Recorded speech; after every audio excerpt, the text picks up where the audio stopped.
A 2015 Volkswagen Golf GTI with manual transmission, performance package, dynamic chassis control, lighting package, and driver's assistance package. This is a noise I'm hearing at low speeds while turning around 75 to 80% lock.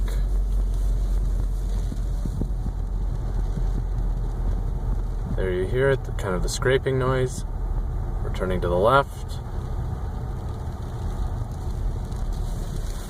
Alright, we got someone else coming in the lot here, so one moment and I will do it on the right.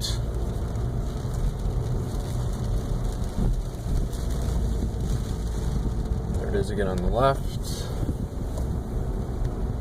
Let's go up here and we will go to the right.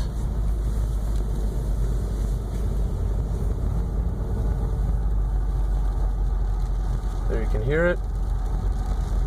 Sounds like scraping or tire rub. There's no evidence of any rubbing.